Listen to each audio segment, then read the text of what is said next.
It's so unfortunate that Nvidia has a pretty good product on their hands, but decided to ruin it because of their own greed. What in the world happened here? This isn't market progression, nor is it even market stagnation. This is a total regression.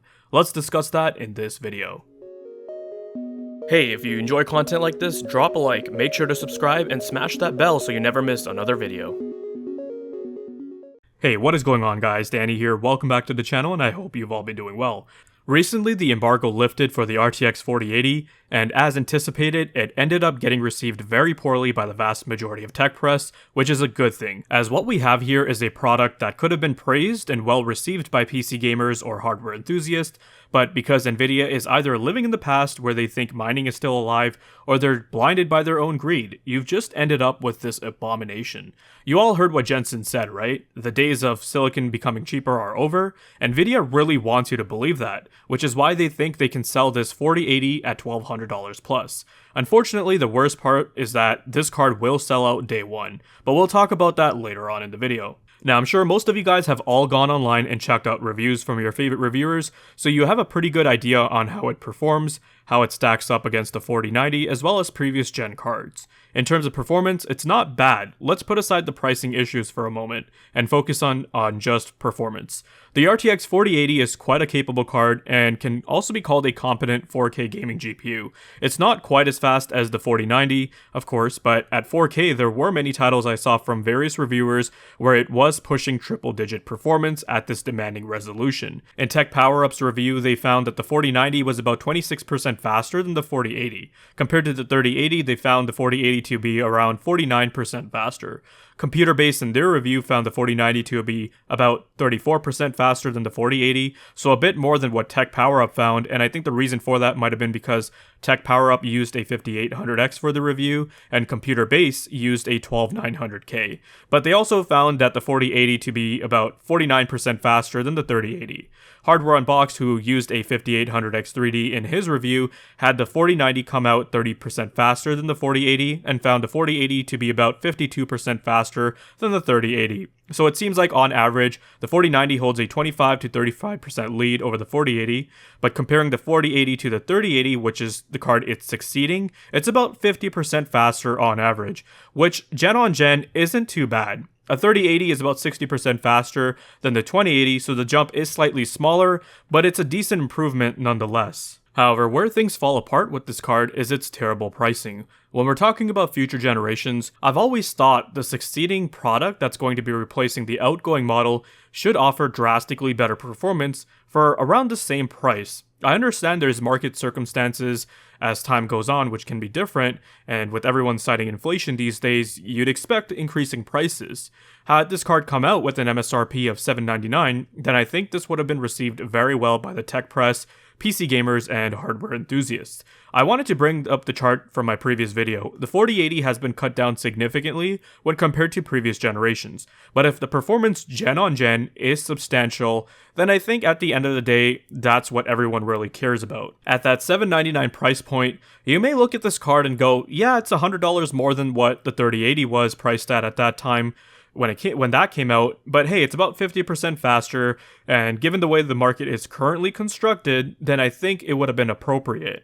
Though at $1199, this is nothing more than a complete joke, a cash grab, but it's also blatantly obvious it's designed to make you just buy an RTX 4080, so it's an upselling tactic. It's pretty crazy to see that we're dealing with a generation where the X90 or Titan class GPU is now considered better bang for the buck over the X80 tier GPU. It has never been this way. With the 4080 gen on gen, you get 50% more performance, but it's 72% more expensive, so your cost per frame goes down drastically, which is why I called this market regression. With all that said, I still expect this card to be sold out day one. The reason for that is because there are tons of people out there that consider Nvidia as the only viable player in this market and don't ever want to consider an AMD GPU, so essentially the hardcore Nvidia fanboy. Trust me, I have seen some eye-opening mental gymnastics from these people, so I'll spare you guys from having to read those comments. The other reason is that I can see a lot of people who may not tend to go online and read reviews just get suckered into the hype by buying this card because, well, the 4090 supply is running dry, and this is the next best Nvidia card I can get. As soon as the 4090 comes into stock, it's sold out, and after the release of the 4080, it's now going to be even harder to attain because it's just going to be more sought after. But because of that, there might be some folks out there who might be impatient and go, screw it, I just want a new graphics card, I'm done waiting, and this 4080 is in stock, I'm just going to buy that card. The other thing is that this card will drive up sales and value for older Nvidia cards, creating a different issue altogether, but that is something I plan on going over in a separate upcoming video. With the release of the 4080, I'm really rooting for AMD to come out with the 7900 XTX and just blow it away, at least when it comes to raw rasterization performance and performance per dollar. Ray tracing will still be a feature that Nvidia is going to reign supreme in for another generation clearly, so if you really care about ray tracing, then Nvidia is your only option right now, unfortunately. Intel is just not there yet. The other thing is that when it comes to CUDA and some professional apps, AMD also has some catching up to do. I get that there are people out there who have other needs for their Nvidia GPUs than just gaming. If you use your Nvidia GPU for content creation or to make money and AMD doesn't have an alternative, I get that, and you gotta do what you gotta do.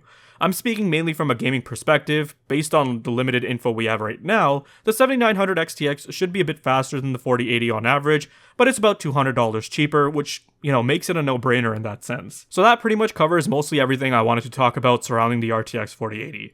The other criticisms I had with this card I went over in my last video, so if you haven't seen it, feel free to check it out. In a nutshell, Nvidia had a great opportunity here to deliver a good product to PC gamers, but ended up pricing it way out of reach for the vast majority of gamers. Don't get me wrong, I'm not saying that $699 or $799 isn't a lot of money, however, it was a price point that was sensible for this tier. Every generation, you'd have an X80 class card that would be fairly close to the flagship or Halo product for a drastically cheaper price. Last gen, the RTX 3080 was only about 10% slower than the 3090, but was $800 cheaper, so it was offering impeccable value, which made a lot of people excited. The 4080, on the other hand, just doesn't have that same appeal factor, but Nvidia closely watched the market these past couple of years. They saw what happened during the crypto mining boom and the shortages, where people were paying well over MSRP for a 3080, 3070, and various other models. They saw people bought 3080s at double the price from Newegg or even eBay, so they're like, hey, why don't we just do this ourselves? Let's become the scalpers. So here we are, Nvidia is happily charging over $1,000 for an X80 class and wants to treat it as the new norm. Like I said in my last video, consumers are also to blame here for enabling this behavior, but I get it, if you need a card, I guess you do what you gotta do, right? If you guys found this video to be informative and entertaining, then leave a like. Let me know your thoughts and comments down below. Be sure to check out the video description for cool links and ways to support the channel, such as using my Amazon affiliate link. And if you're interested in seeing more content like this, then consider subscribing, I'd greatly appreciate it. Thank you guys so much for watching, take care, and I'll see you in the next one.